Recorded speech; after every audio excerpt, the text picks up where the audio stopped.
Cleopatra VII, the last pharaoh of Egypt. Escalation. Silence.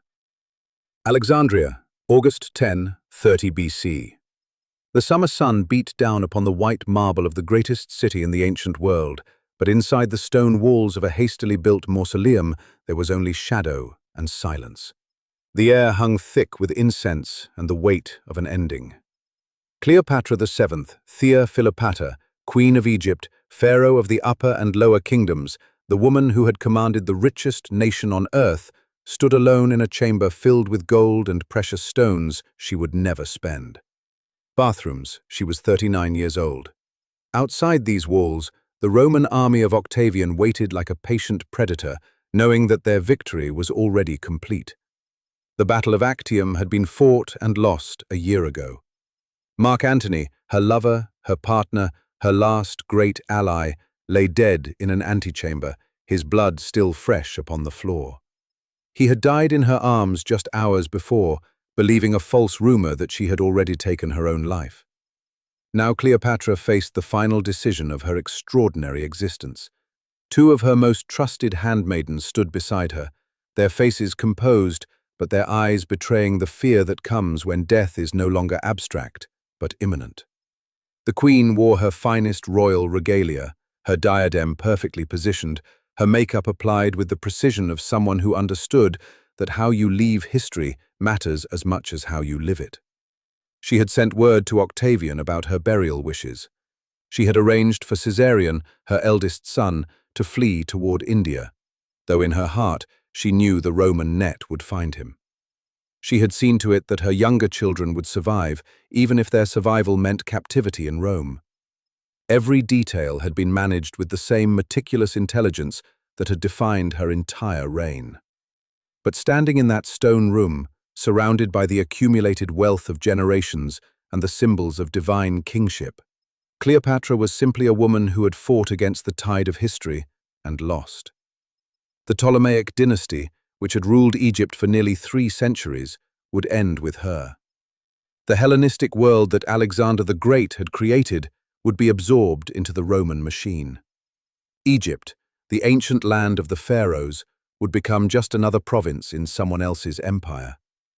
Yet even in this moment of ultimate defeat, there was something unbroken in her bearing.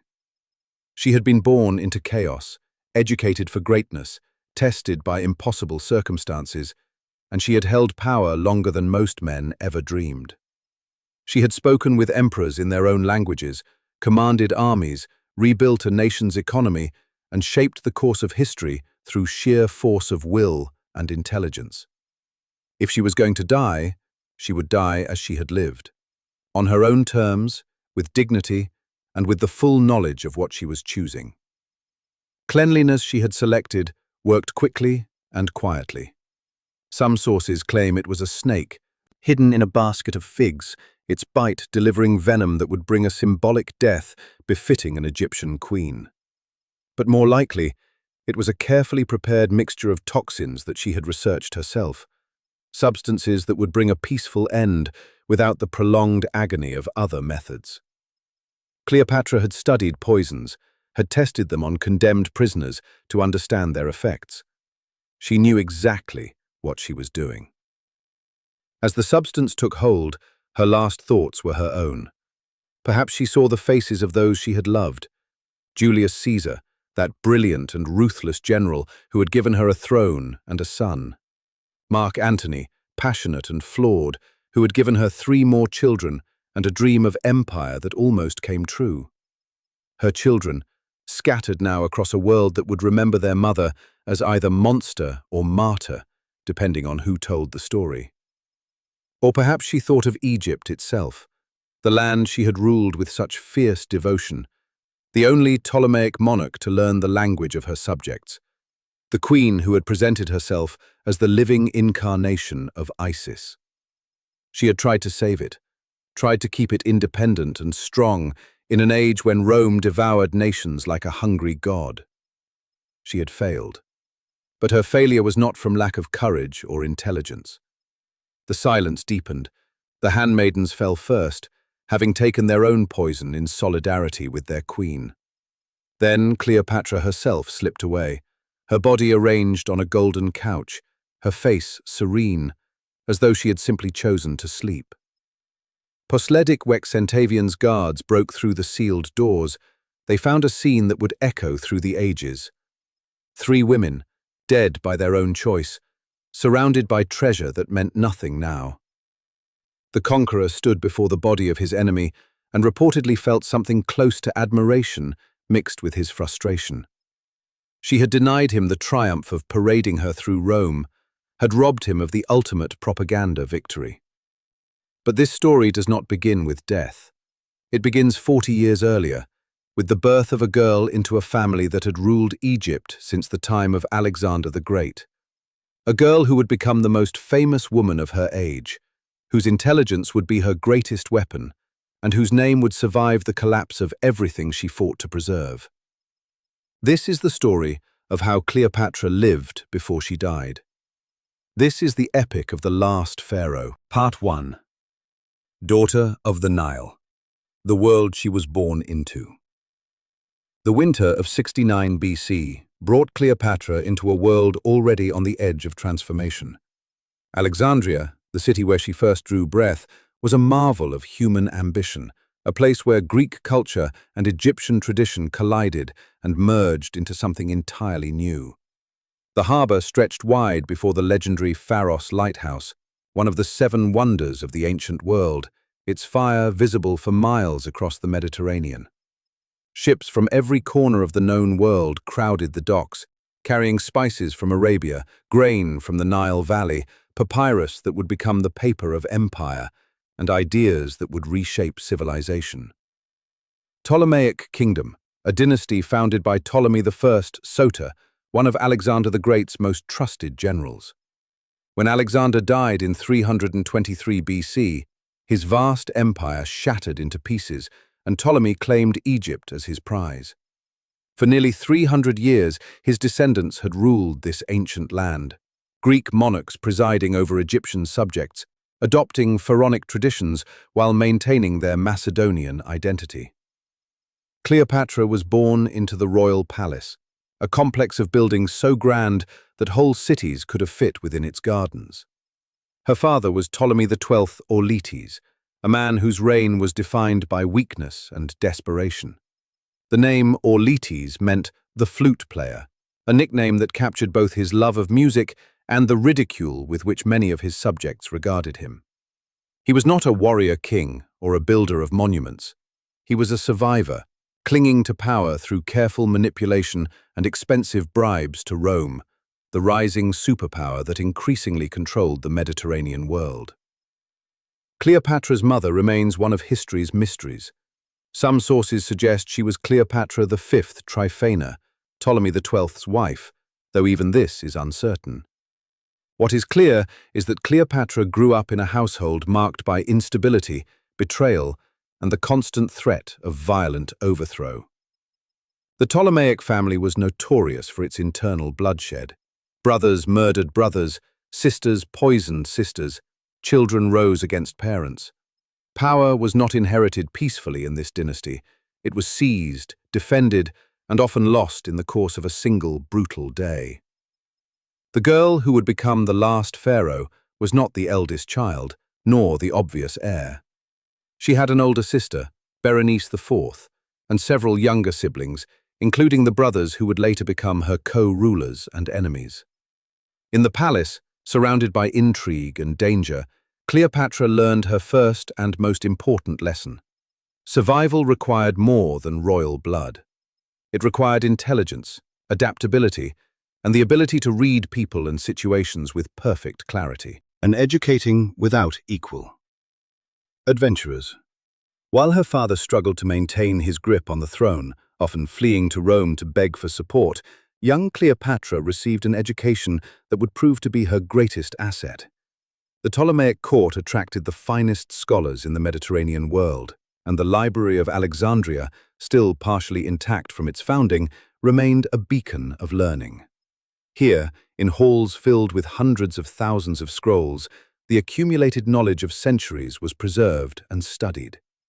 Cleopatra's tutor was a philosopher named Philostratus, who trained her in the Greek arts of oration and philosophy. But her education went far beyond the traditional curriculum for royal children. She studied mathematics, astronomy, and medicine. She learned the principles of rhetoric and debate, how to construct an argument and deliver it with precision. She absorbed lessons in military strategy, understanding that a ruler who could not comprehend warfare would be at the mercy of those who did. Most remarkably, Cleopatra became a polyglot of extraordinary ability. Ancient sources claim she could speak as many as 9 languages, though modern scholars are more cautious with such estimates. What is certain is that she mastered several tongues with genuine fluency. She spoke Koine Greek, the language of her dynasty, and the lingua franca of the Hellenistic world. She learned Latin, understanding that Rome's power could not be ignored, and that communicating directly with Roman leaders without interpreters gave her a crucial advantage. But the achievement that truly set her apart was her mastery of Egyptian. For nearly 3 centuries, the Ptolemies had ruled Egypt without bothering to learn the language of their subjects. They governed through Greek administrators and Egyptian priests who could serve as intermediaries. Cleopatra shattered this tradition. She studied ancient Egyptian, both its written hieroglyphs and its spoken forms. This was not a mere gesture or a superficial skill acquired for show. It was a profound political statement. By speaking Egyptian, Cleopatra could communicate directly with her people, understand their concerns without filtering through potentially hostile translators, and present herself as genuinely Egyptian rather than merely a Greek occupier. The priests of the ancient temples, guardians of Egypt's 3,000-year-old religious traditions, recognized this effort and rewarded it with their support. Cleopatra styled herself not just as a Ptolemaic queen, but as a pharaoh in the truest sense, a living incarnation of the goddess Isis. According to the Greek historian Plutarch, writing centuries later but drawing on earlier sources, Cleopatra's linguistic ability was matched by her personal charm and her skill in conversation. He wrote that interacting with her was captivating, that her appearance combined with her persuasive speaking created a stimulating experience for those around her. This was not merely about physical beauty, though she certainly understood how to present herself effectively. It was about intelligence deployed as a weapon, charm wielded with precision, and the ability to make powerful men feel that they were in the presence of someone extraordinary. She also studied the history of her kingdom with obsessive detail. She knew the stories of her ancestors, both triumphs and failures. She understood how Ptolemy I had consolidated power, how Ptolemy II had expanded the kingdom to its greatest extent, how subsequent rulers had slowly lost territory and influence. She knew about the conflicts with the Seleucid Empire to the east, the wars with Rome that had seen wealthy kingdoms reduced to client states, the internal rebellions that had weakened Egypt's ability to resist external threats. All of this knowledge accumulated in a mind already sharp by nature. By the time Cleopatra reached adolescence, she was not just educated, but formidable. She could discuss philosophy with scholars, debate policy with advisors, and understand military strategy well enough to ask intelligent questions of her generals. In a different world, she might have been remembered as one of the great intellectuals of her age.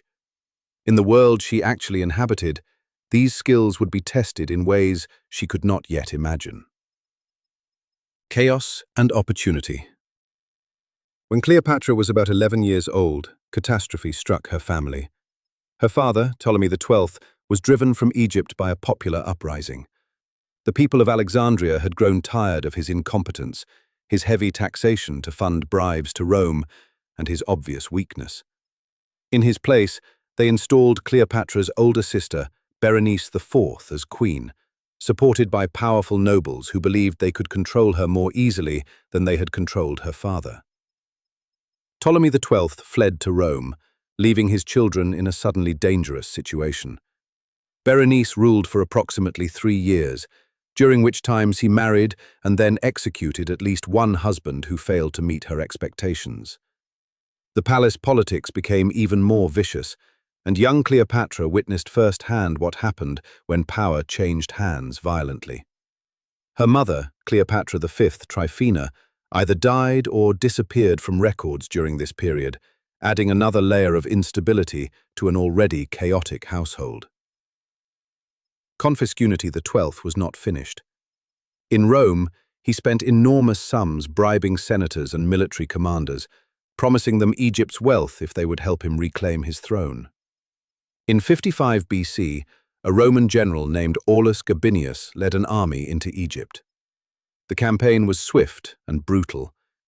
Berenice's forces were crushed, and Ptolemy XII returned to Alexandria at the head of Roman legions. Berenice was executed on her father's orders. Her supporters were hunted down and killed. The message was clear: betrayal of the king would be met with death. For Cleopatra, now about 14 years old, these events provided crucial lessons in the nature of power. Royal blood offered no protection. Popularity could be manipulated. Rome was the deciding force in the region, and any Egyptian ruler who hoped to survive needed Roman support. Her father's restoration came at a terrible cost. Egypt was now deeply in debt to Roman creditors, and Gabinius left behind a garrison of Roman soldiers, the Gabiniani, who effectively ensured that Ptolemy XII would remain compliant. Egypt's independence was increasingly nominal. The kingdom survived, but it did so at Rome's pleasure. During these years, Cleopatra also learned about the internal dynamics of Roman power. She would have heard about Julius Caesar, the brilliant general and politician who was conquering Gaul and building a reputation as one of Rome's most formidable leaders. She would have known about Pompey the Great, Caesar's rival and sometime ally, a man whose military achievements had made him wealthy beyond measure. She would have understood that Rome itself was not stable, that the Republic was tearing itself apart in civil conflicts, and that this instability might present opportunities for a clever Egyptian ruler. Ptolemy XII, aware of his own mortality and the precarious nature of his hold on power, began preparing for succession. He made Cleopatra his co-regent in 52 BC, when she was about 17 years old. This was an extraordinary move. Although Ptolemaic women had occasionally held power, it was unusual for a daughter to be named co-ruler while sons were available. Some historians suggest this indicates Ptolemy XII recognized something exceptional in Cleopatra, a quality that made her more suitable for leadership than her brothers. The co-regency lasted only a short time. In March of 51 BC, Ptolemy XII died. He left instructions in his will that Cleopatra should rule alongside her younger brother, Ptolemy XIII, who was only about 10 years old. To satisfy Egyptian tradition and Ptolemaic custom, the siblings were married, though this was clearly a political arrangement rather than a genuine partnership. At 18 years old, Cleopatra became the primary ruler of Egypt. She was better educated than most monarchs of her era, more intelligent than many of her contemporaries, and acutely aware of the challenges facing her kingdom. But she was also young, female in a world that often dismissed women's capabilities, and ruling a country that was effectively subordinate to Rome. The odds against her success were enormous. She would need every advantage she had learned, every skill she had developed, and reserves of courage and cunning that she had not yet been forced to demonstrate. The real test of Cleopatra's abilities was about to begin. Part 2. The Fight for a Throne.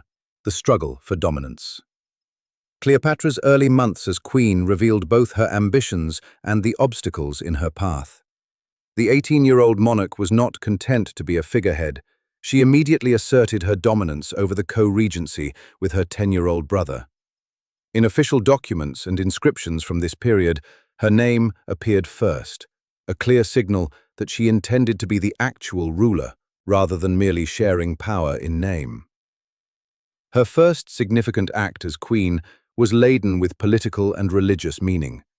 In March of 51 BC, shortly after taking the throne, Cleopatra traveled to Hermonthis, near Thebes, to participate in the installation ceremony of a sacred Bukis bull. This bull, worshipped as an intermediary for the god Montu in Egyptian religion, required consecration by the pharaoh. By performing this ritual personally, Cleopatra demonstrated her commitment to Egyptian religious traditions and her acceptance of the pharaonic role as chief priest of all deities. It was a calculated move.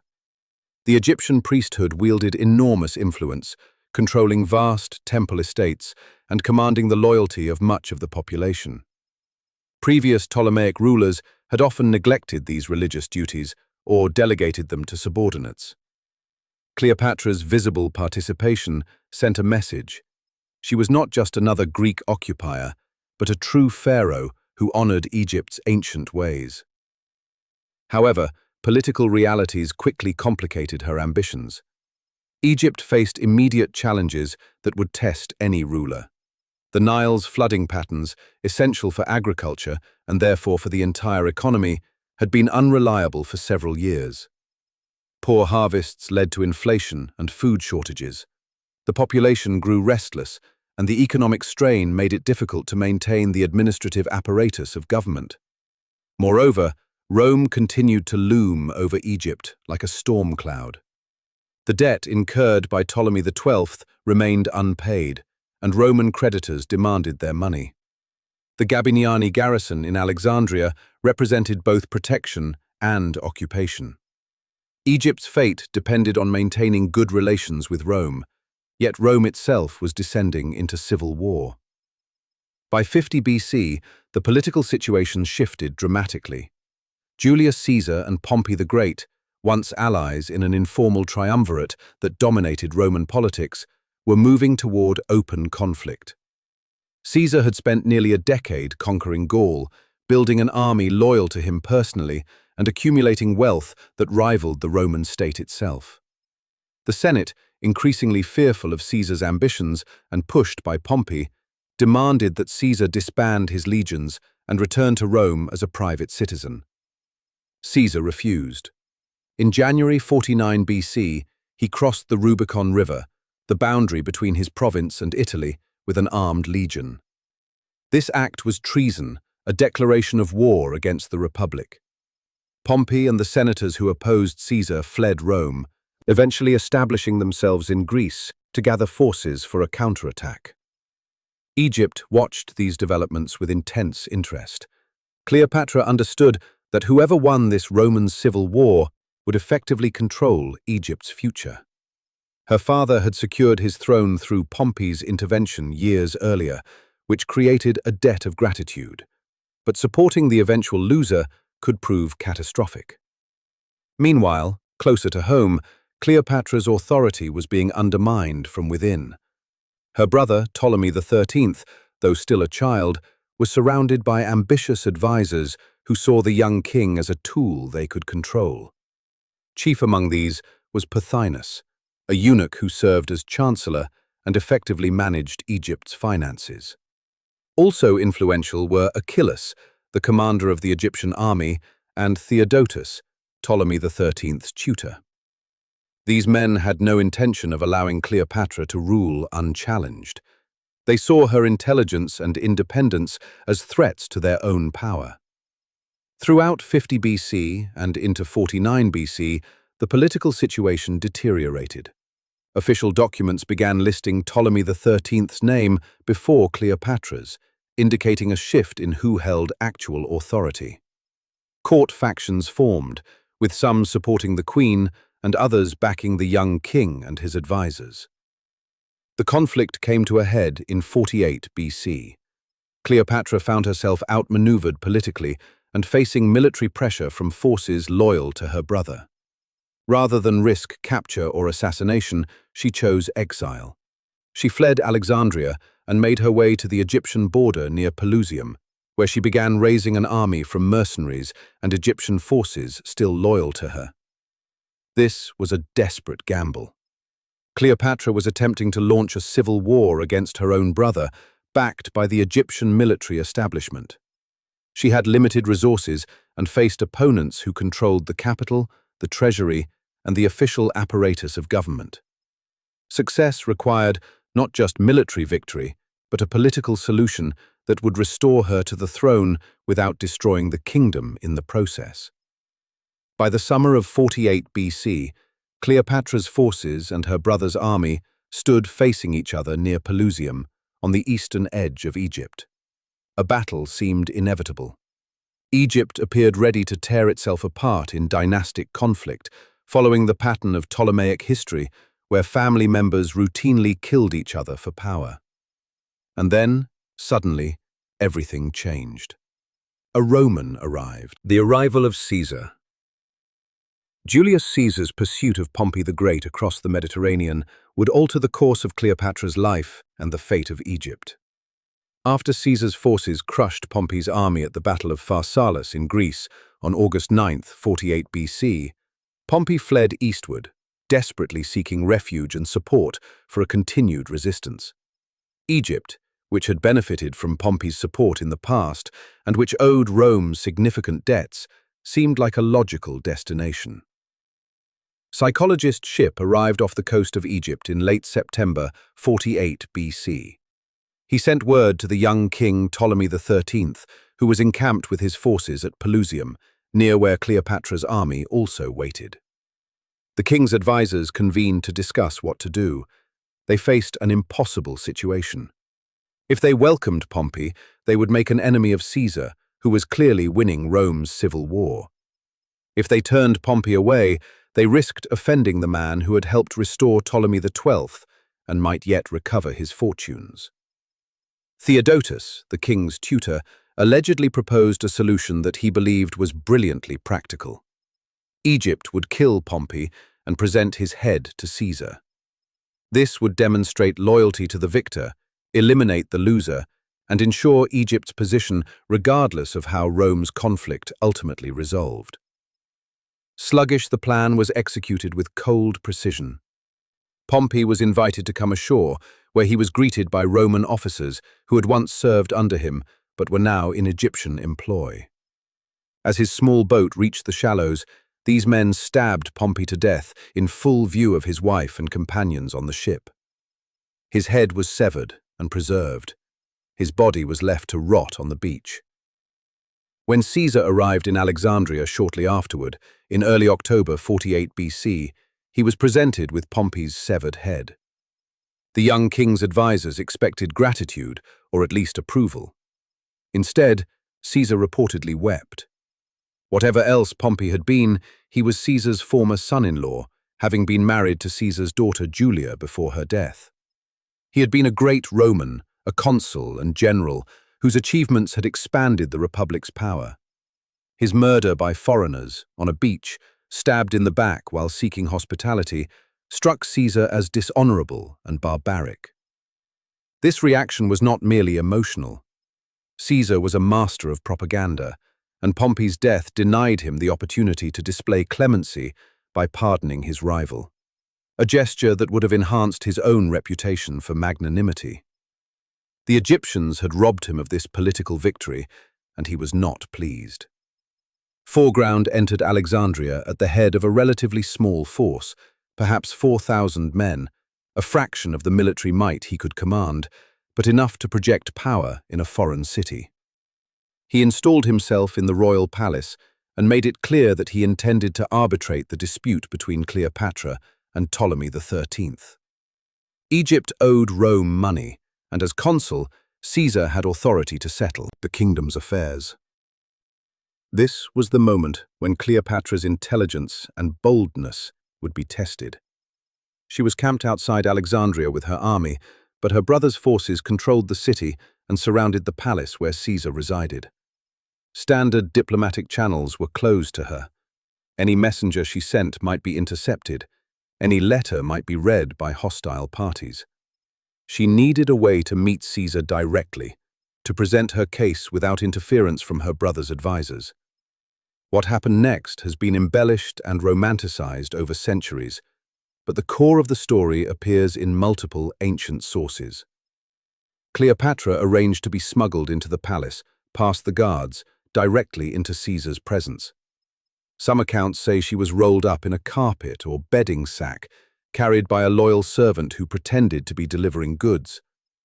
Other versions suggest she used a small boat to enter through a less guarded water entrance.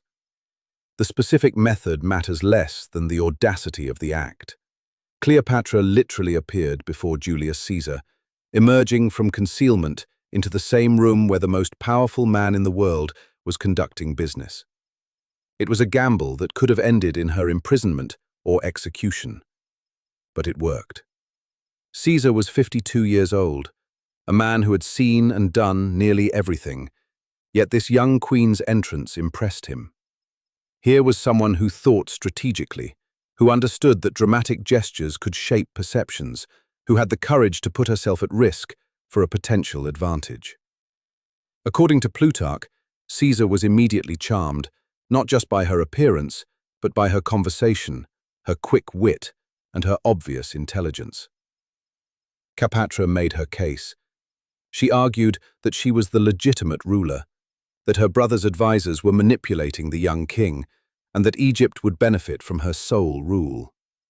She undoubtedly emphasized her linguistic abilities, conversing with Caesar in Latin without need for interpreters. She presented herself as someone Rome could work with, a ruler who understood the new reality of Mediterranean politics. That night, when Ptolemy XIII arrived at the palace for his own meeting with Caesar, he was enraged to discover his sister already there, clearly in Caesar's favor. The young king ran from the palace into the streets of Alexandria, tearing at his clothes and his diadem, screaming that he had been betrayed. His advisors tried to turn this public display into an uprising against Roman interference, gathering crowds and attempting to storm the palace. Caesar demonstrated why he was Rome's greatest general. He appeared before the mob, holding a copy of Ptolemy XII's will, and spoke with the authority of Rome itself. He announced that he was merely enforcing the late king's wishes, that Cleopatra and Ptolemy XIII should rule together as their father had intended. To placate the crowd and show generosity, he announced that their younger siblings would receive the island of Cyprus as their territory. The crisis was temporarily diffused, but the underlying tensions remained. Pothinus and Achilles had no intention of accepting a settlement that restored Cleopatra's power. Within days, they mobilized the Egyptian army, numbering perhaps 20,000 men, and marched on Alexandria. Caesar and Cleopatra found themselves besieged in the royal palace complex, defended by Caesar's small force of 4,000 soldiers and whatever palace guards remained loyal to the queen. The Alexandrian War. The siege of Alexandria lasted through the winter of 48 to 47 BC, a period of desperate fighting that tested both Caesar's military genius and Cleopatra's resolve. The palace complex where they sheltered was large but vulnerable. Achilles commanded a significant army and controlled most of the city. Supply lines were cut, and Roman reinforcements were far away. Caesar's first priority was securing access to the sea. The palace bordered Alexandria's harbor, and as long as Caesar could receive supplies by ship, he could endure. He seized the harbor district and captured several of Ptolemy XIII's warships. In the confusion of this fighting, a fire broke out that spread to parts of the city, including areas near the famous Library of Alexandria. Whether this fire damaged the library's collections remains debated by historians, but it certainly contributed to the chaos. Cleopatra remained in the palace throughout the siege. This was not a position of safety, but one of considerable danger. If Caesar's forces were overrun, she would be captured and almost certainly executed. Yet her presence served a political purpose. She represented the legitimate government of Egypt, the rightful pharaoh resisting usurpers. Her relationship with Caesar also deepened during these months of shared danger and collaboration. The sources suggest that Cleopatra and Caesar became lovers during this period. For Cleopatra, this was undoubtedly a strategic choice as well as a personal one. Caesar's support was essential to her survival and to Egypt's future. By becoming his partner, she strengthened their alliance and made Caesar's investment in her restoration more personal. For Caesar, Cleopatra offered companionship, intellectual conversation in multiple languages, and the mystique of a queen who claimed descent from divine monarchs. The siege's dynamics changed when Cleopatra's younger sister, Arsinoe IV, escaped from the palace and joined the besieging forces. Arsinoe declared herself queen and attempted to rally support against both Caesar and Cleopatra. Her presence complicated the political situation, presenting the Egyptian army with an alternative Ptolemaic leader. However, Arsinoe's control proved tenuous. Her own commander, Achilles, was murdered by rivals within the anti-Caesar faction, and the resulting disunity weakened the siege. Relief came in early 47 BC, when Roman reinforcements finally arrived. A force from Syria, led by Mithridates of Pergamon, marched into Egypt and engaged Ptolemy XIII's army at the Nile Delta. Caesar broke out from Alexandria to join them, and the combined Roman forces decisively defeated the Egyptian army at the Battle of the Nile. Young Ptolemy XIII, fleeing the battlefield, drowned in the Nile River, weighed down by his golden armor. His body was recovered days later, identifiable only by the royal regalia. At approximately 13 years old, he died in a war he barely understood, manipulated by advisors who sought power through him. With her brother dead and the opposing forces crushed, Cleopatra's position was secure. Caesar formally restored her to the throne, but he also ensured a continued presence of Roman troops in Egypt, officially for the queen's protection. He arranged for Cleopatra to marry another younger brother, Ptolemy XIV, to satisfy the Egyptian custom of sibling co-rule, but it was clear to everyone that Cleopatra alone held real power. Clang Arsinoe was captured and sent to Rome in chains. Caesar would eventually spare her life out of respect for Cleopatra, but he exiled her to the Temple of Artemis at Ephesus, far from Egypt and from any chance of causing further trouble. She would remain there for years, a reminder of what happened to those who challenged the established order. Love, politics, and consequences. Delaware. In the aftermath of the Alexandrian War, Caesar and Cleopatra celebrated their victory with a legendary journey. Ancient sources describe an elaborate cruise along the Nile, traveling in Cleopatra's royal barge, a massive vessel that functioned as a floating palace. They were accompanied by 400 ships in a grand procession, demonstrating Roman and Egyptian power united. This journey served multiple purposes. It was partially a victory tour, showing the Egyptian people their queen restored and protected by Rome's greatest general. It was partially political theatre, designed to cement the alliance between Egypt and Caesar. And it was partially personal, a chance for two extraordinary people to explore one of the ancient world's most fascinating landscapes together. Caesar had long been interested in geography and the natural world. The Nile's source remained a mystery to Mediterranean civilizations, and exploring southward toward Ethiopia held intellectual appeal for him. For Cleopatra, the journey was an opportunity to show Caesar the extent of her kingdom, the agricultural wealth that made Egypt valuable, and the ancient monuments that testified to Egyptian civilization's antiquity. During this period, Cleopatra became pregnant. Whether the pregnancy was deliberately planned or an accident, it had profound political implications. A child with Julius Caesar as the father would combine the legitimacy of the Ptolemaic dynasty with the most powerful family in Rome. Such a child could potentially unite the Roman and Egyptian worlds under a single bloodline. In June 47 BC, Cleopatra gave birth to a son. She named him Ptolemy XV Caesar, but everyone called him Caesarion, meaning Little Caesar. The birth announcement proclaimed him Caesar's son, and Cleopatra made no attempt to hide the paternity. For her, this child represented the future of Egypt, and potentially a dynasty that could resist Rome's expansion by becoming part of Rome's ruling elite. Caesar's response to Caesarion's existence was ambiguous. He never officially acknowledged the boy as his son. Roman law prohibited citizens from marrying foreigners, and Caesar was already married to Calpurnia in Rome. Officially recognizing Caesarion would have created legal complications and political problems. However, Caesar also never denied the paternity, and his later actions suggested he accepted at least the possibility that Caesarion was his biological son. By the spring of 47 BC, Caesar could no longer delay his departure from Egypt. His enemies in Rome's civil war had rallied, and military threats required his attention elsewhere. The kingdom of Pontus, in what is now northern Turkey, was in rebellion. Caesar famously dealt with this threat in the Battle of Zela, after which he sent his terse report to the Roman Senate. Veni, vidi, vici. I came, I saw, I conquered.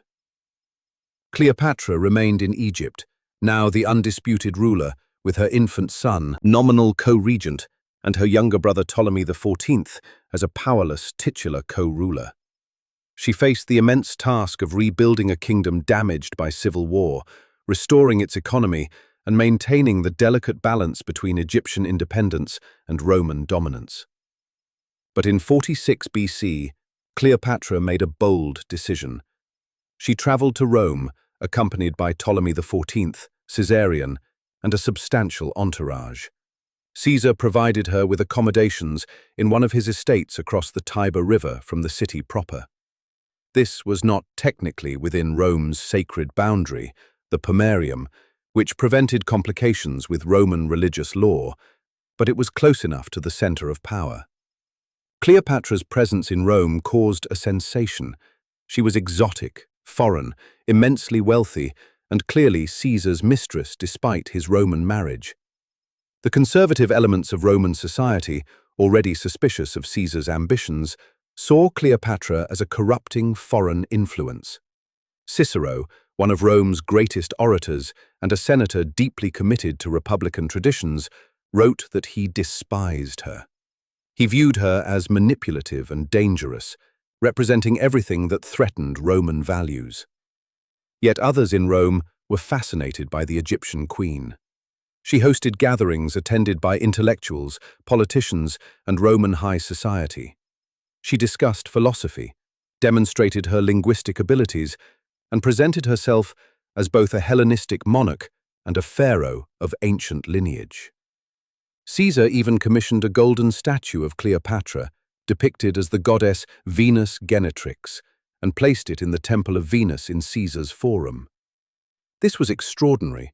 Foreigners were not typically honored in Roman religious spaces. Caesar's military and political success continued. He defeated his remaining enemies in North Africa and Spain, consolidating his control over the Roman world. By 45 BC, he was undisputed master of the Republic, holding the title of dictator for life and wielding power that approached kingship in all but name. His relationship with Cleopatra remained visible, and rumors circulated that Caesar might attempt to change Roman law to allow polygamy, or that he planned to move the capital to Alexandria. Such rumors were probably exaggerated, but they reflected real anxieties among Rome's elite. Caesar had always been ambitious, always pushed boundaries, and his association with Cleopatra fed suspicions that he intended to establish a monarchy based on Eastern models rather than Roman traditions. A conspiracy began to form among senators who believed that killing Caesar was the only way to preserve the Republic. McConnell, 15th, 44 BC, during a session of the Senate, a group of conspirators surrounded Caesar and stabbed him to death. He received 23 wounds, falling at the base of a statue of Pompey, his old rival.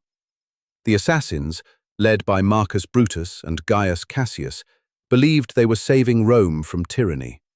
Instead, they plunged the Republic into another civil war. Cleopatra was still in Rome when Caesar was murdered. She had hoped that Caesar's success would translate into formal recognition of Caesarion as his heir, which would secure Egypt's future and potentially give her son a claim on Roman power. Caesar's will, read publicly after his death, made no mention of Caesarion. Instead, Caesar had adopted his grandnephew Octavian as his son and designated him as his principal heir.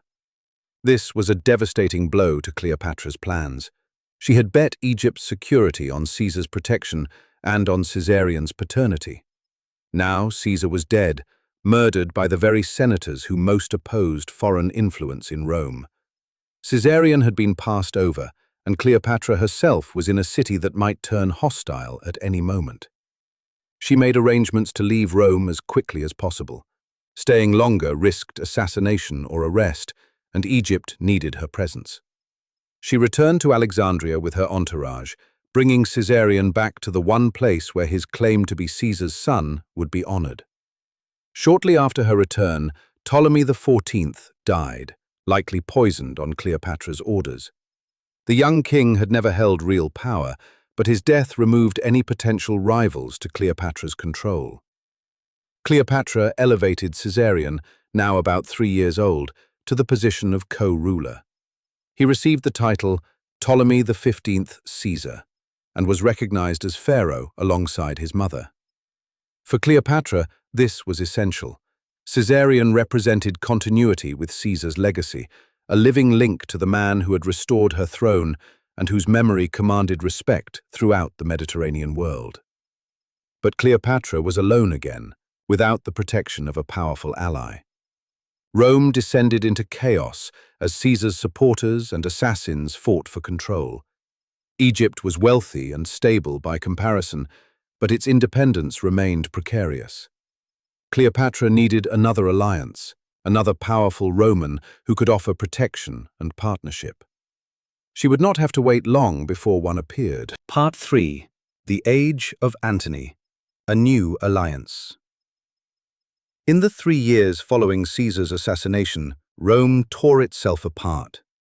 The conspirators who killed Caesar fled the city, rallying forces in Greece and the eastern provinces. Caesar's supporters, led by his lieutenant Mark Antony and his adopted heir Octavian, formed an alliance to hunt down the assassins. In 42 BC, at the Battle of Philippi in Macedonia, the Caesarian forces crushed the armies of Brutus and Cassius. Both assassins committed suicide rather than face capture. The victors divided the Roman world between them.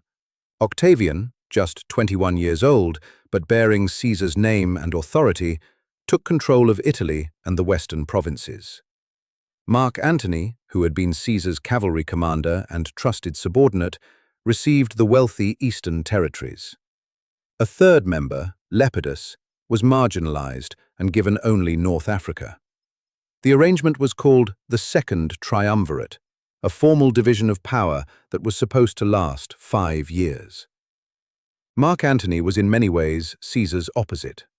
Where Caesar had been calculating and controlled, Antony was impulsive and passionate.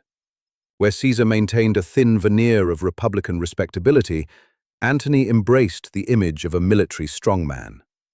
He was a powerful speaker, a brave soldier, and personally charismatic, but he lacked Caesar's strategic patience and political subtlety. In 41 BC, Antony summoned Cleopatra to meet him at Tarsus in southern Asia Minor. The official reason was to answer questions about Egypt's loyalty during the recent civil war. There had been suggestions that Cleopatra had sent aid to Brutus and Cassius, charges she needed to answer.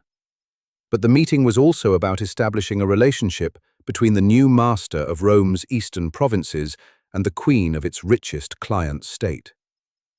Cleopatra understood the stakes perfectly. She needed Antony's support to maintain Egypt's security and independence. But she also understood theater and the power of spectacle. She would not arrive in Tarsus as a suppliant answering charges.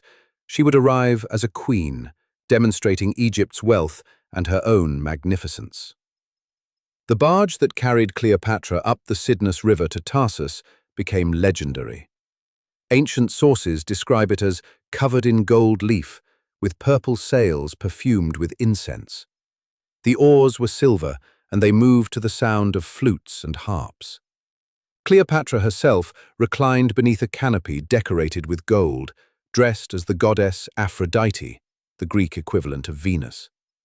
Beautiful attendants, dressed as sea nymphs and graces, surrounded her. The effect was of a divine being arriving from the sea, combining Egyptian pharaonic grandeur with Hellenistic symbolism. When she arrived at Tarsus, the entire population came to the docks to watch. Even Antony, seated in his tribunal in the marketplace waiting to receive her, found himself abandoned as his soldiers and staff rushed to see the spectacle. Cleopatra invited Antony to dine aboard her magnificent vessel, and he accepted. The dinners on Cleopatra's barge became famous. She entertained Antony and his officers over several nights with feasts of extraordinary opulence. Every detail was calculated to impress: rare foods, endless wine, entertainment, conversation in multiple languages, and an atmosphere of effortless luxury that only genuine wealth could produce. Cleopatra was demonstrating that Egypt was not a poor, supplicant nation, but a rich kingdom worth respecting and protecting. The political discussions succeeded brilliantly. Cleopatra cleared herself of any charges of supporting Caesar's assassins. In fact, she convinced Antony that she had tried to help the Caesarian cause, but had been prevented by circumstances beyond her control. More than that, she won Antony's personal interest. He agreed to execute her sister Arsinoe, who still lived in exile at Ephesus and represented a potential rival to Cleopatra's throne. He also handed over other potential troublemakers who had fled to his territories. Vigil when Cleopatra departed Tarsus, she had accomplished her political objectives, but she had also invited Antony to visit Alexandria, and in late 41 BC, he accepted. What followed was one of history's great love affairs, though it's impossible to separate genuine emotion from political calculation. Cleopatra was 28 years old, experienced in the ways of power. Antony was 41, at the height of his military career and political influence.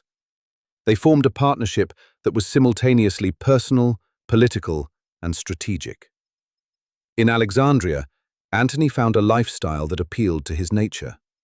Cleopatra founded a society she called the Inimitable Livers, a group of nobles and courtiers who dedicated themselves to pleasure, intellectual conversation, and the pursuit of an idealized life. They held elaborate banquets, engaged in philosophical discussions, and enjoyed Alexandria's sophisticated urban culture. For Antony, accustomed to military camps and the rougher aspects of Roman political life, this was intoxicating. Freezes in 40 BC, Cleopatra gave birth to twins, a boy and a girl. She named them Alexander Helios, sun, and Cleopatra Selene, moon, names that combined Greek and Egyptian symbolism and suggested cosmic significance. Antony was clearly the father, and unlike Caesar, he publicly acknowledged these children as his own. This was politically dangerous. Antony was married to a Roman woman named Fulvia, and Roman law still prohibited marriage to foreigners, but Antony seemed unconcerned with such technicalities. However, political realities could not be ignored forever.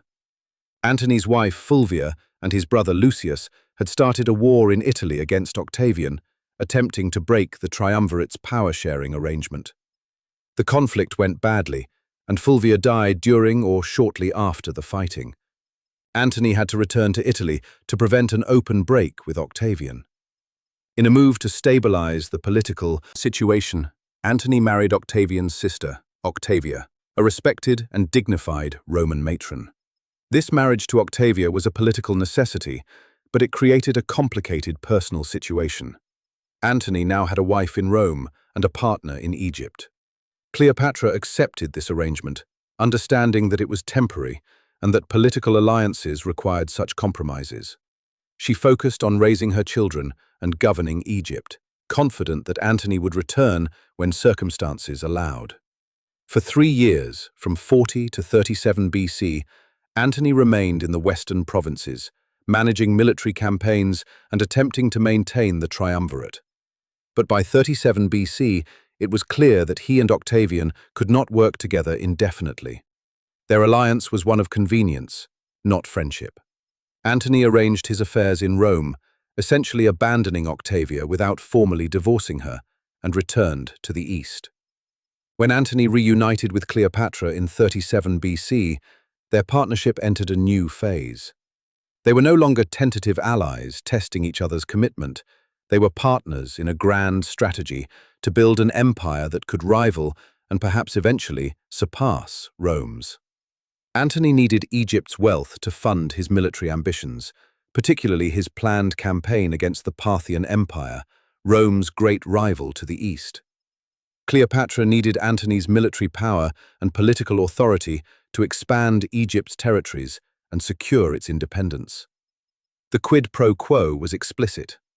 Antony granted Cleopatra control of territories that had once belonged to the Ptolemaic Empire, parts of Lebanon, Syria's coastal regions, Cyprus, and portions of Jordan, including the lucrative balsam groves of Jericho. These lands had been lost over the preceding century as Egypt weakened. Their restoration significantly increased Cleopatra's wealth and power, putting Egypt on a path to economic recovery and expansion. In 36 BC, Cleopatra gave birth to a third child by Antony, another son named Ptolemy Philadelphus. The name referenced the second Ptolemaic king, who had ruled Egypt at the height of its Hellenistic glory. For Cleopatra, this child represented not just her personal relationship with Antony, but her vision of a restored Ptolemaic kingdom that would be greater than any that had come before. The donations of Alexandria. Antony's military campaign against Parthia in 36 BC proved to be a catastrophic failure. The Parthians were superb cavalry warriors who specialized in defeating heavy infantry, and Antony's Roman legions were no match for their tactics on the open plains of Mesopotamia. Antony lost approximately 30,000 men, more than Crassus had lost at the famous Battle of Carrhae decades earlier. He retreated in disarray, his grand plan to conquer Rome's eastern rival completely shattered. Blind's Cleopatra came to his rescue, bringing supplies, money, and fresh troops to his battered forces. Without her intervention, Antony's situation would have been far more desperate. This act of support deepened their partnership and demonstrated Egypt's importance to Antony's continued power in the east. But it also made Antony increasingly dependent on Cleopatra's wealth, which Octavian's supporters in Rome were quick to point out. In 34 BC, Antony and Cleopatra staged one of the most extraordinary political spectacles of ancient history, the donations of Alexandria. This was a massive public ceremony held in Alexandria's gymnasium, attended by huge crowds. The event was designed to proclaim a new order in the Eastern Mediterranean, with Antony and Cleopatra at its center. The scene was magnificent. Antony and Cleopatra sat on golden thrones on a silver platform. Cleopatra was dressed as the goddess Isis, emphasizing her divine nature as Pharaoh. Beside them, on smaller thrones, sat their children, Caesarion, now about 13 years old, and Cleopatra's 3 children by Antony, Alexander Helios, Cleopatra Selene, and the young Ptolemy Philadelphus. Antony proclaimed a series of titles and territorial grants that effectively carved up the Eastern Mediterranean according to his and Cleopatra's vision. Cleopatra was declared Queen of Kings, a title that placed her above all other Eastern rulers. Caesarion was proclaimed King of Kings and co-ruler of Egypt, with the explicit claim that he was Julius Caesar's legitimate son and heir, a direct challenge to Octavian's position as Caesar's adopted son. Fortified children received impressive territories. Alexander Helios was designated King of Kings of Armenia, Media, and Parthia, regions that would need to be conquered. Cleopatra Selene received Cyrenaica and Crete. Ptolemy Philadelphus was given Syria and Phoenicia. These grants combined territories actually controlled by Rome with others that were aspirational, creating a vision of an empire spanning from Egypt to the edges of the known world. Polishing the political implications were staggering. Antony was essentially giving away Roman territories and wealth to his foreign partner and their children. He was acknowledging Caesarion, whom Octavian considered a rival and threat. He was presenting himself and Cleopatra as co-rulers of a new kind of empire that transcended traditional Roman republican values. Rome and caused predictable outrage. Octavian seized on the event as proof that Antony had been corrupted by Eastern decadence and was betraying Roman interests. The propaganda campaign intensified. Antony was portrayed as a man bewitched by a foreign seductress, abandoning his legitimate Roman wife Octavia, squandering Roman resources, and planning to move the capital from Rome to Alexandria. Antony responded by formally divorcing Octavia, removing any pretense of maintaining his Roman marriage. This was a calculated insult to Octavian, whose sister had been treated poorly. The triumvirate was effectively dead. A final confrontation between Octavian and Antony became inevitable. In 32 BC, the conflict escalated beyond personal rivalry into open warfare. Antony had supporters in Rome, including both consuls, who defended his actions in the Senate. Octavian, however, possessed a devastating weapon.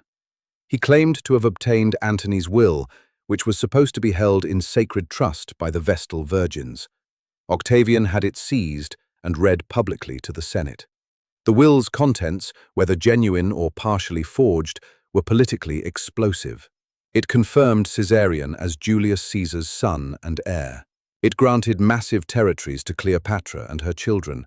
Most damaging of all, it stipulated that Antony wanted to be buried in Alexandria beside Cleopatra, not in Rome. This final provision seemed to confirm that Antony had abandoned Rome in his heart and chosen Egypt as his true home. The Senate was convinced.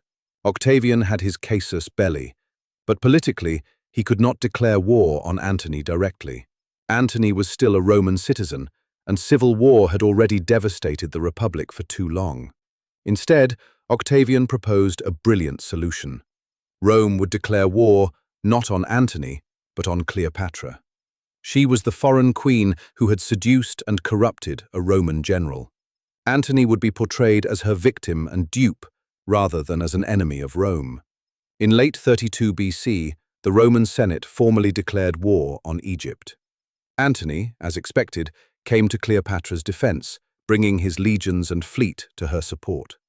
About 40% of the Senate and both consuls left Rome to join Antony, believing he represented the legitimate government and that Octavian was the true usurper. But the political framing had been set. This was Rome against a foreign threat, not Romans against Romans. Both sides prepared for the decisive confrontation. Antony and Cleopatra assembled a massive force, including about 500 ships and approximately 70,000 infantry. Octavian countered with 400 ships and 80,000 infantry. The fate of the Mediterranean world would be decided by the outcome of this conflict. Part 4. Actium and Aftermath. The battle that changed everything. By the summer of 31 BC, Antony and Cleopatra had concentrated their forces in western Greece, making their headquarters at Actium on the southern side of the Ambracian Gulf. It was a strong defensive position, with access to the sea and good terrain for establishing camps. The strategy was to wait for Octavian to attack, using the advantage of prepared positions and superior numbers. But Octavian had no intention of fighting on Antony's terms. His brilliant admiral Marcus Vipsanius Agrippa, one of the finest naval commanders in Roman history, began a series of operations designed to cut Antony's supply lines and isolate his forces. Agrippa captured key ports along the Greek coast, preventing supply ships from reaching Antony's army. He launched raids that kept Antony's forces off balance and unable to establish complete control of the surrounding region. As summer turned to fall, Antony's situation deteriorated. His large army needed constant supplies of food and water, and the supply lines from Egypt were being harassed by Agrippa's fleet. Disease began to spread through the camps, as often happened when large forces remained stationary in warm weather without adequate sanitation. Morale dropped as soldiers realized their position was becoming untenable. Tightened, defections started. Several of Antony's Roman commanders, seeing the way the campaign was going, abandoned him and joined Octavian. Each defection brought intelligence about Antony's plans, troop strengths, and weaknesses. Cleopatra's presence in the camp was particularly resented by some of Antony's Roman officers, who saw the war as a conflict between Romans and viewed her involvement as inappropriate.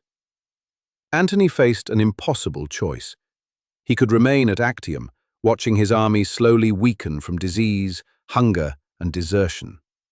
He could attempt a land campaign, marching his forces eastward and trying to break out of the strategic trap. Or he could attempt to break Octavian's naval blockade and escape by sea, preserving his ships and potentially regrouping for a continued resistance. The decision to fight a naval battle on September 2, 31 BC, has been debated by historians ever since. Some accounts suggest it was Cleopatra's idea, that she pushed Antony to commit his fleet because she believed their larger ships gave them an advantage. Other sources claim Antony was attempting a fighting withdrawal, trying to break through Octavian's blockade and escape to Egypt with as much of his force intact as possible. The truth probably lies somewhere between these interpretations.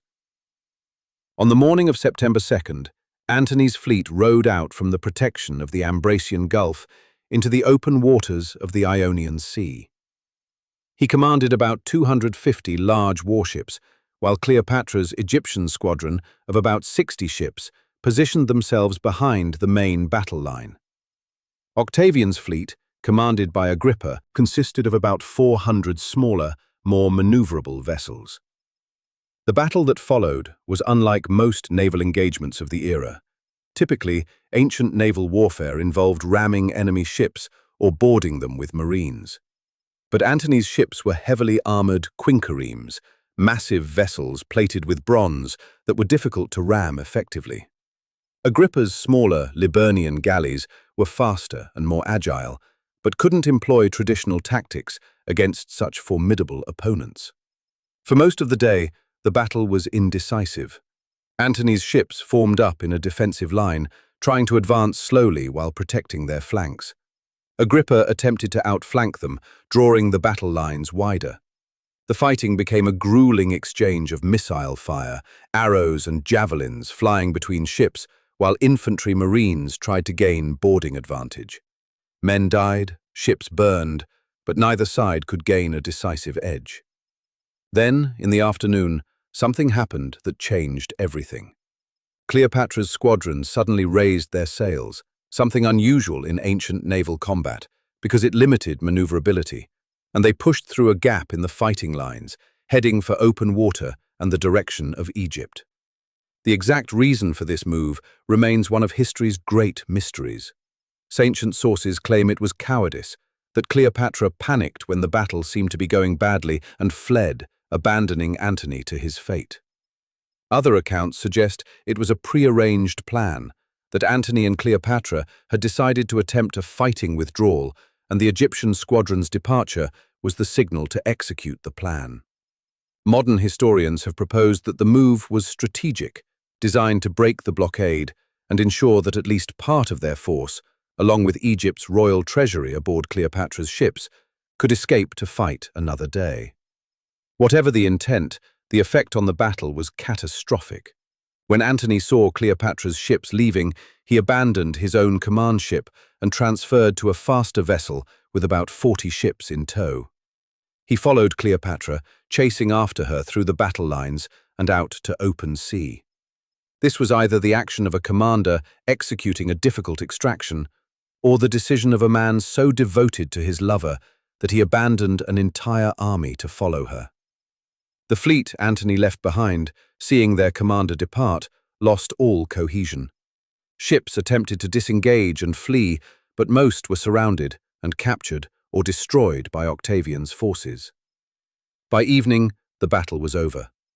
Antony had lost approximately 200 ships and their crews.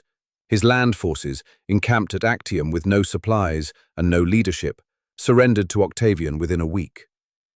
The Battle of Actium was the decisive engagement of the war. In a single afternoon, Antony and Cleopatra's combined might was shattered. They retreated to Egypt with a fraction of their forces, while Octavian commanded the entire Mediterranean. The final confrontation was over. All that remained was the aftermath. The last days. Lygia and Cleopatra spent the winter of 31 to 30 BC in Alexandria, trying to prepare for Octavian's inevitable invasion while privately understanding that their situation was hopeless. They dissolved their Society of Inimitable Livers and founded a new organization called the Companions to the Death, a grimly appropriate name for those who would stay loyal to the end. Cleopatra attempted several diplomatic initiatives. She sent gifts and messages to Octavian, trying to negotiate some kind of settlement. Perhaps Egypt could remain independent under a new ruler. Perhaps her children could be spared. Perhaps some arrangement could preserve something from the wreckage of their ambitions. Octavian's responses were non-committal or deceptive. He wanted Egypt and its wealth, and he wanted both Antony and Cleopatra to face the consequences of challenging Rome. In the spring of 30 BC, Cleopatra began construction on a mausoleum on her palace grounds, near a temple she had dedicated to Isis. This was a two-story building where she planned to store her most valuable treasures: gold, silver, emeralds, pearls, ebony, ivory, and precious spices. The structure was also designed to be defensive, with heavy doors that could be sealed and barred from inside. If the worst came, she would retreat there with her treasures, and Octavian would have to decide whether capturing her was worth destroying Egypt's accumulated wealth. Meanwhile, she made arrangements for her children's safety. Caesarion, now 17 years old, was sent south toward Ethiopia with plans to eventually escape to India if necessary. The younger children, Alexander Helios, Cleopatra Selene, and Ptolemy Philadelphus, were sent away from Alexandria but kept within Egypt. Cleopatra hoped that if she and Antony died, Octavian might spare the children as politically harmless. Octavian began his invasion in late July 30 BC. His forces marched overland through Syria and approached Egypt from the east, while his fleet sailed directly toward Alexandria. Antony attempted one last defense, leading a force out to meet the advancing Romans, but his troops, sensing the futility of resistance, deserted or surrendered. Within days, Octavian's army was at Alexandria's gates. On August 1st, 30 BC, Alexandria fell. Antony's few remaining supporters melted away. The city, which had been Cleopatra's capital and the greatest urban center of the Hellenistic world, opened its gates to the conqueror. Cleopatra retreated to her mausoleum, sealing herself inside with two of her most faithful handmaidens, Iris and Charmian, and sent word to Antony that she was dead. Whether this was a deliberate deception or a panicked message is unclear. Either way, Antony believed it. Unable to face life without Cleopatra and seeing no future except humiliation in Octavian's triumph, he fell on his sword, the traditional Roman method of suicide for a defeated commander. But the blow was not immediately fatal. Wounded and bleeding, Antony was still alive when word reached him that Cleopatra actually lived. Antony's men carried him to the mausoleum. Cleopatra, trapped inside with the doors sealed, used ropes to pull Antony up through a window to the second story. Ancient sources describe this scene with heartbreaking detail. The dying general embraced by Cleopatra, blood staining her clothes and hands as he gasped out his final words. He reportedly told her not to grieve for him, but to remember the glory they had shared.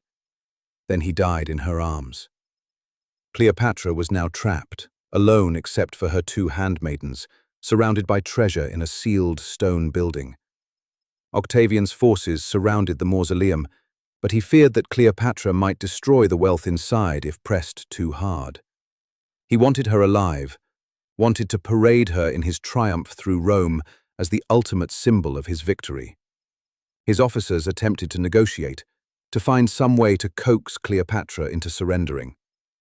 The sources suggest that Octavian sent an officer to speak with Cleopatra through the sealed doors, making promises about the treatment she would receive. Meanwhile, other soldiers found a way to breach the building, entering suddenly and capturing Cleopatra before she could resist. They disarmed her, searching her for hidden weapons or poisons, and placed her under guard. For several days, Cleopatra remained a prisoner in her own palace complex. Octavian met with her at least once. Ancient accounts describe this meeting with varying details, but they agree that Cleopatra attempted to use her intelligence and charm one final time. She was 39 years old, exhausted, grieving, and facing certain defeat. But she still tried to negotiate, to find some angle that might preserve something from the disaster. Octavian was unmoved. He had spent years portraying Cleopatra as a dangerous foreign seductress who had corrupted Roman generals. He could not now be seen to fall for the same alleged charms. He made no concrete promises about her fate or her children's future, leaving Cleopatra to realize that her options had run out. The exact date of her death remains uncertain, recorded as either August 10th or August 12th, 30 BC. The Roman historian Cassius Dio, writing about 200 years later, stated that no one knew exactly how Cleopatra died, only that she was found dead in her chamber, dressed in royal regalia, arranged on a golden couch with her two handmaidens dead beside her. The popular version, promoted by Octavian and repeated through centuries of art and literature, claims she was bitten by an asp, an Egyptian cobra. This snake was associated with Egyptian royalty, part of the uraeus symbol that adorned pharaonic crowns and represented divine protection. Death by cobra would be symbolically appropriate for a pharaoh, a ritual suicide that affirmed her status even in death. However, modern historians and ancient skeptics noted problems with this theory. Egyptian cobras are large snakes, typically 5 to 8 feet long, difficult to smuggle into a guarded room. Their bites are not always fatal, and death from cobra venom is slow and agonizing, taking hours and causing visible paralysis. Ancient sources describe Cleopatra dying peacefully, and the deaths of 3 people from a single snakebite within a short time frame seems implausible. Priesthood: Cleopatra used poison, possibly a mixture of toxic substances that she had prepared in advance. She had studied poisons extensively, had tested them on condemned prisoners to understand their effects, and would have known exactly what compounds would bring a quick, relatively painless death.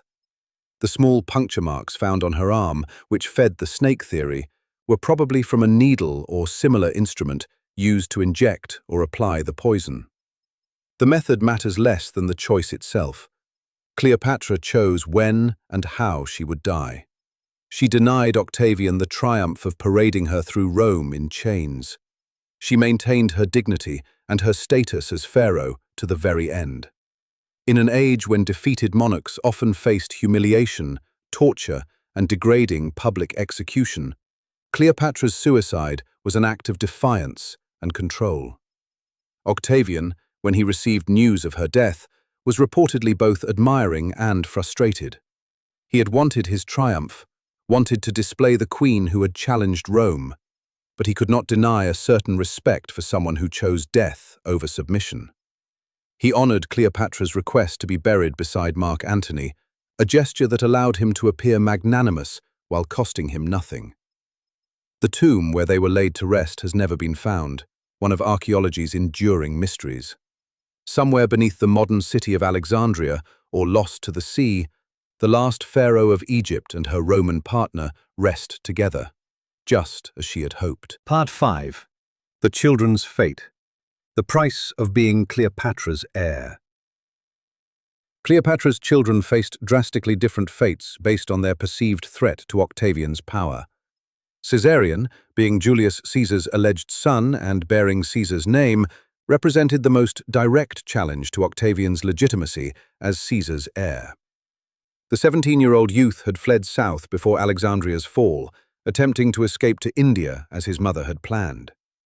But Caesarion's tutor betrayed him. Whether motivated by Roman bribes, fear, or simple opportunism, the tutor convinced Caesarion that Octavian had offered him safe passage and perhaps even a share in ruling Egypt. The boy turned back and was intercepted by Octavian's forces. On August 29th, 30 BC, approximately 2 weeks after Cleopatra's death, Caesarion was executed on Octavian's orders. The decision was reportedly influenced by Octavian's tutor, the philosopher Arrius Didymus, who allegedly paraphrased a line from Homer's Iliad. Too many Caesars is not good. Octavian could not allow someone claiming to be Julius Caesar's biological son to survive when his own authority depended on being Caesar's sole legitimate heir. Caesarion's death marked the end of the Ptolemaic dynasty, which had ruled Egypt since 305 BC. It also marked the end of Pharaonic Egypt, a continuous tradition of kingship that stretched back more than 3,000 years to the first dynastic period. Egypt would never again be independent under native or Hellenistic rulers. It became a province of the Roman Empire, administered by governors appointed from Rome, its wealth flowing to support Rome's armies and monuments. Conflicting Cleopatra's other 3 children, all fathered by Mark Antony, were spared execution, but faced a different kind of destruction. 10-year-old twins Alexander Helios and Cleopatra Selene, along with their 6-year-old brother Ptolemy Philadelphus, were taken to Rome as Octavian's captives. In 29 BC, Octavian celebrated an enormous triple triumph, a 3-day celebration of his victories in Illyricum, at Actium, and in Egypt. On these days, the streets of Rome were filled with processions displaying the spoils of war, captive enemies, and symbols of conquered territories. The centerpiece of the Egyptian triumph was supposed to be Cleopatra herself, the dangerous foreign queen who had seduced Roman generals and challenged Rome's power. Confiscated Cleopatra's suicide had denied Octavian this prize. He substituted an effigy, a golden statue or painted image of the queen with an asp clinging to her arm.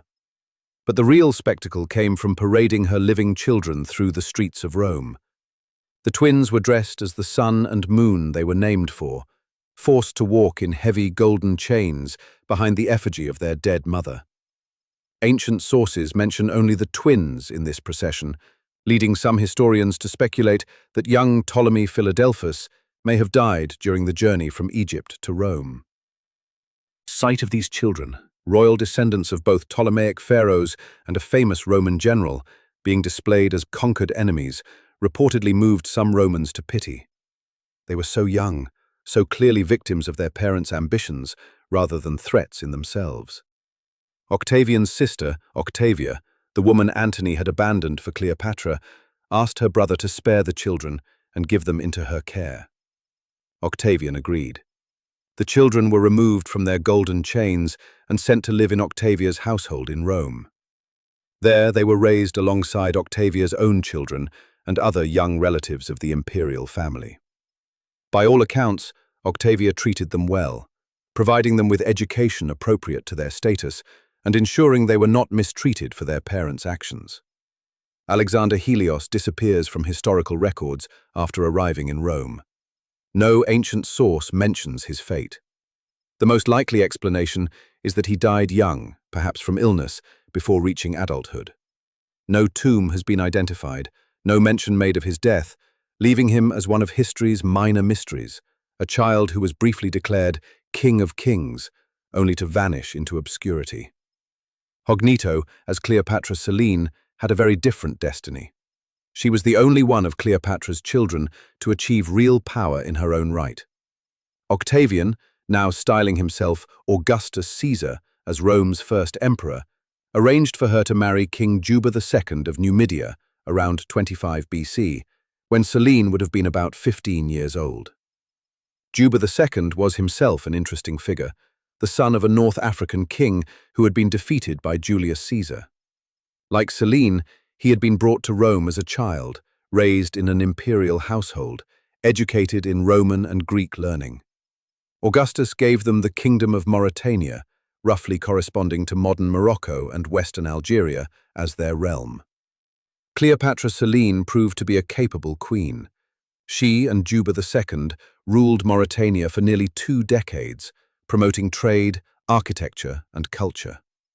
She minted coins bearing her own image and the title Queen Cleopatra, maintaining her mother's name and legacy. She commissioned building projects that blended Egyptian, Greek, and Roman architectural styles. She imported scholars and artists from Alexandria, attempting to recreate something of the cultural sophistication she had known as a child. The couple had at least one son, Ptolemy, who would later inherit the kingdom. Cleopatra Selene died around 5 BC when she was approximately 35 years old. A Greek epigrammatist named Crinagoras wrote what appears to be her eulogy, describing how the moon herself grew dark at the death of her beautiful namesake, Selene. She had survived her parents' catastrophic defeat, found a place in the Roman world, and built a legacy separate from theirs. But even this small victory was temporary. Her son, Ptolemy of Mauritania, ruled until 40 AD, when the Roman Emperor Caligula had him executed, allegedly for displaying too much royal ambition and wearing regalia reserved for emperors. With his death, the last monarch with Ptolemaic blood disappeared from history. The descendants of Alexander the Great's empire, which had once stretched from Greece to India and ruled some of the wealthiest and most sophisticated civilizations on Earth, were finally extinguished. The Hellenistic age, which had begun with Alexander's conquests in 336 BC, ended with the absorption of its last independent kingdom into Rome's expanding empire. Part 6. Legacy Beyond Death. The Rewriting of History. The immediate aftermath of Cleopatra's defeat belonged to her enemies. Octavian, who became Emperor Augustus in 27 BC, controlled the narrative. Roman poets and historians wrote the official version of events, portraying Cleopatra as a dangerous foreign temptress who had corrupted noble Roman generals with Eastern decadence and sexual manipulation. The poet Horace, in his Victory Ode, called her a mad queen who had planned to destroy Rome. Virgil, in the Aeneid, alluded to her as a monstrous threat. Propertius emphasized her seductive powers and alleged depravity. These characterizations served Octavian's political needs.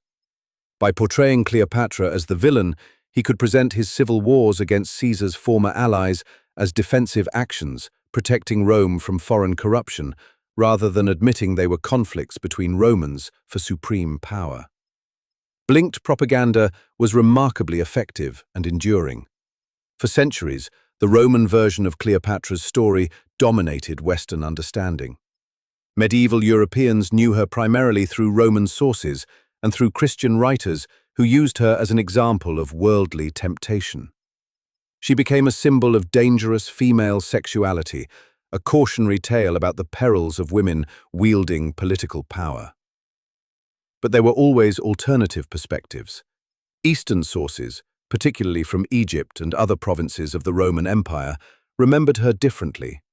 Egyptian priests preserved traditions of Cleopatra as a legitimate pharaoh who had honored their gods and tried to defend Egypt's independence.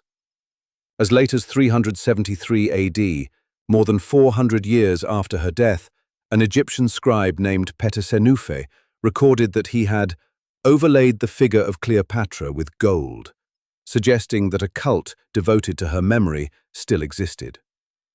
Islamic scholars, encountering Cleopatra's story through their own historical investigations, often portrayed her as a learned queen, skilled in science and philosophy, a ruler who had tried to resist Roman imperialism. These accounts emphasized her intelligence and political skill rather than simply her relationships with Roman men. The Renaissance Revival. During the Renaissance, European interest in classical antiquity brought renewed attention to Cleopatra's story. But this time, the narrative began to shift. Writers and artists started seeing her not merely as a villain, but as a tragic heroine, a woman who had loved greatly and lost everything in the pursuit of her ambitions.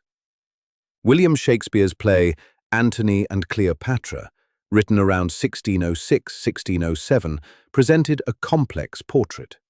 Shakespeare's Cleopatra was manipulative and theatrical, certainly, but also passionate, intelligent, and capable of genuine love.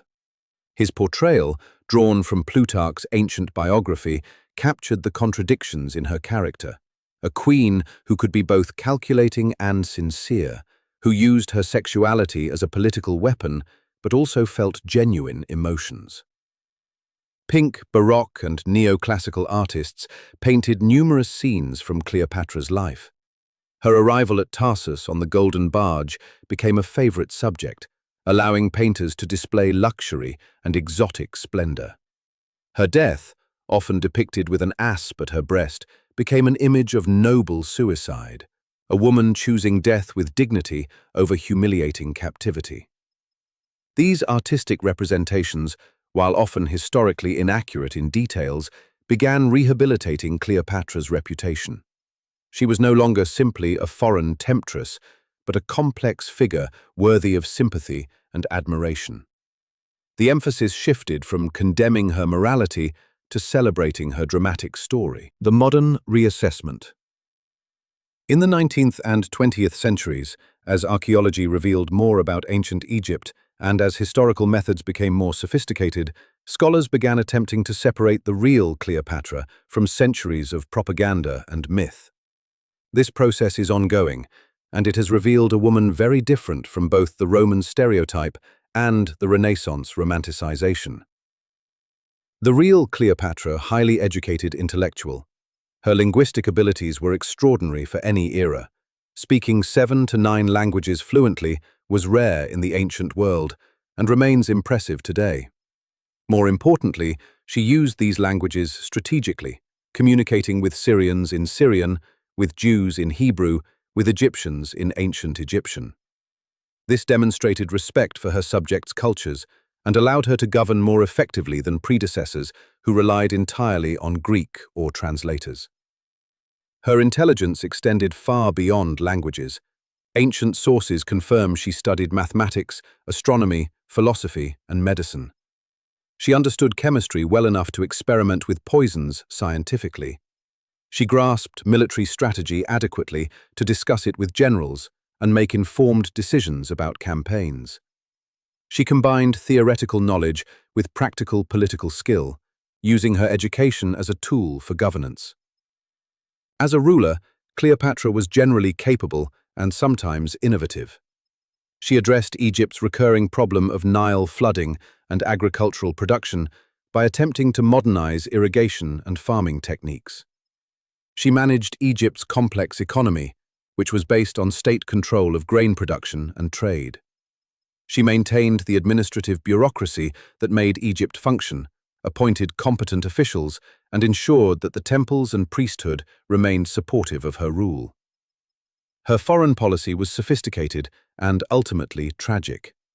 Cleopatra understood that Egypt's independence was precarious in an age of Roman expansion.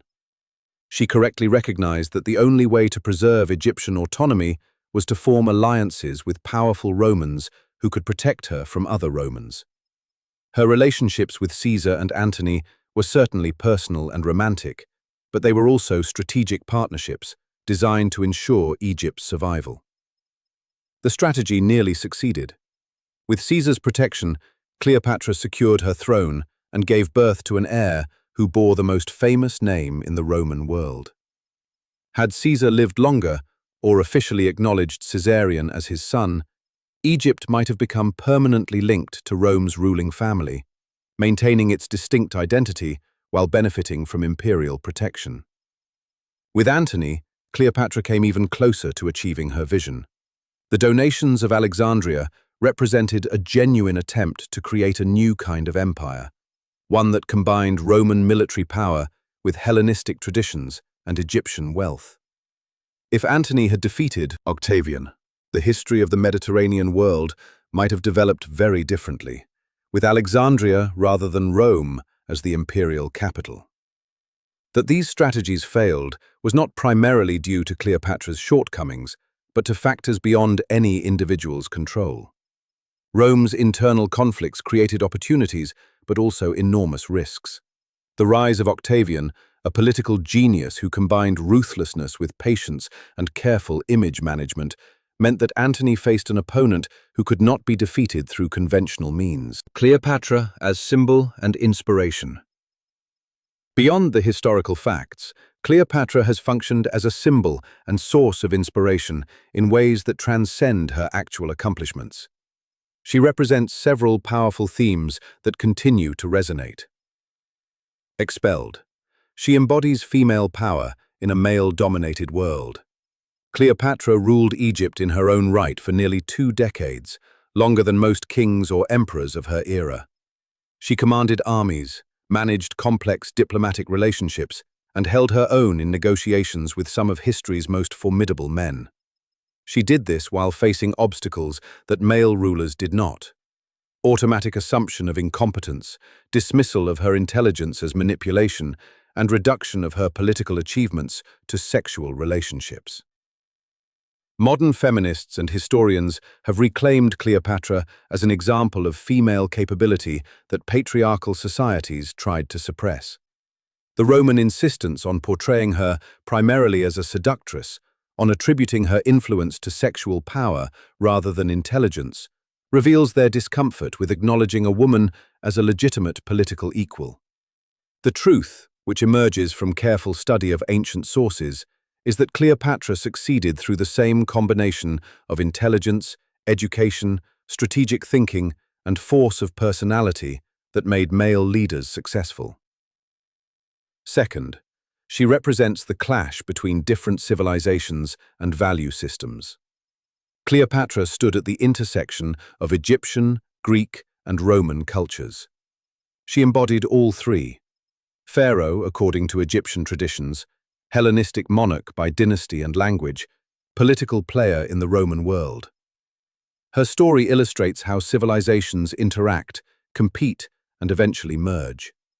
The defeat of Egypt and the end of the Hellenistic kingdoms represented not just military victories, but cultural transformations. Third, she symbolizes the tragedy of doomed resistance to historical inevitability.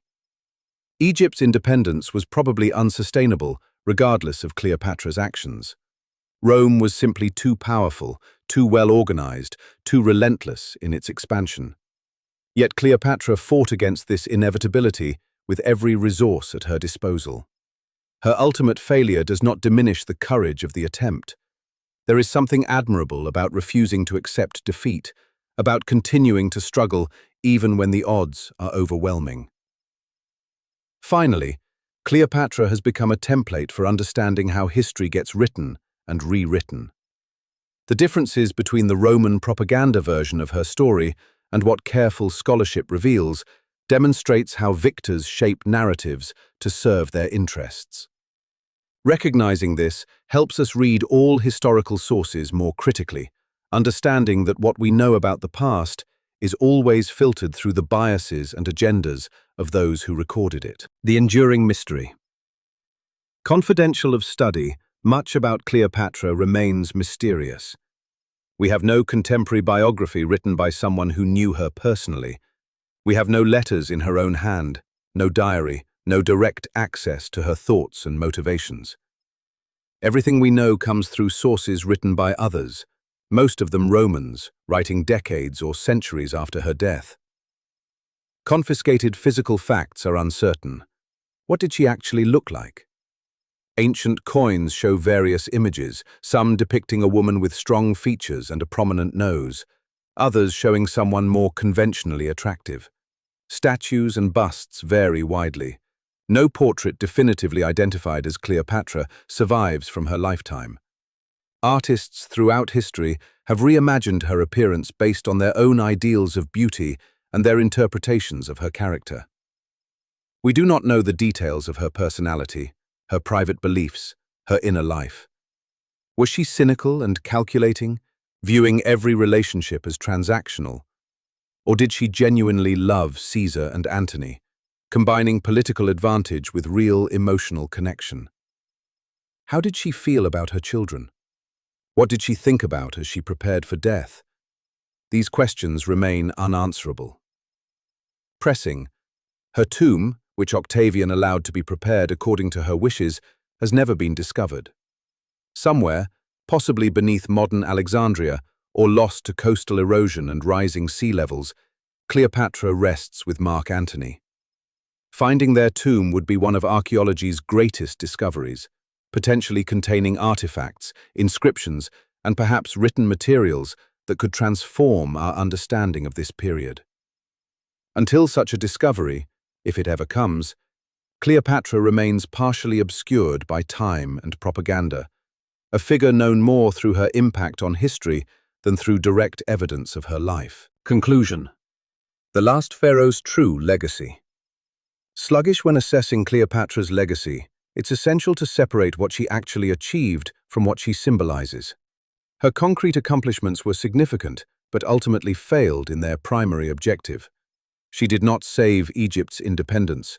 She did not establish a dynasty that survived her. She did not prevent Roman domination of the Mediterranean world. But she did demonstrate remarkable capabilities in nearly impossible circumstances. She ruled Egypt competently for approximately 2 decades, during a period of immense challenges. She preserved the kingdom through intelligence and strategic alliances when military force alone would have been insufficient. She adapted to changing political realities, forming new partnerships when old ones failed, always trying to find a path forward. Suppressing that a woman could rule as effectively as any man, given the education, opportunity, and support necessary for leadership. The fact that Roman propaganda needed to portray her as a witch or seductress, rather than simply as a defeated enemy, suggests they recognized and feared her genuine political abilities. They could not admit that she had been a formidable opponent in her own right, because such admission would undermine assumptions about women's capabilities. Cleopatra's true legacy is not found in territories conquered or monuments built. It is found in the questions her life raises about power, gender, intelligence, and the nature of historical memory. She demonstrates how individuals can shape history even when they ultimately fail to achieve their goals. She shows how education and intelligence can be weapons as powerful as armies. She reveals how the stories we tell about the past say as much about us as about the historical figures we describe. The last pharaoh of Egypt faced an impossible situation and fought with every resource at her disposal. She used her intelligence, her education, her political skill, her charm, and her courage. She formed alliances, raised children, governed a kingdom, commanded respect from some of history's most powerful men, and chose her own death rather than submit to humiliation. That is enough for any life, regardless of whether she won or lost the final battle. Cleopatra's story endures not because she succeeded in her ambitions, but because she attempted them with such fierce determination. In the 21st century, more than 2,000 years after her death, we remember her name when thousands of more successful rulers have been forgotten. We debate her character, study her life, try to understand who she really was beneath centuries of myth and propaganda. That remembrance, that continued fascination, that refusal to be reduced to a simple narrative, is perhaps the most fitting legacy for a woman who, in life, refused to accept anyone else's definition of who she should be or what she could achieve. Position Cleopatra VII Philopator, Queen of Egypt, last pharaoh of an ancient lineage, mother, diplomat, scholar, strategist, and survivor. She lived in one of history's most turbulent periods, fought against forces that would have crushed lesser leaders, and chose death over submission when all other options had expired. Anger still flows through Egypt, as it did in her time. Alexandria still stands, though little remains of the city she knew. The Mediterranean still connects the lands she tried to unite under her vision, and somewhere in that ancient world, buried or lost, rest the remains of the woman who was simultaneously the last pharaoh and the template for every powerful woman who followed her into history. Her story is complete. Her legacy continues.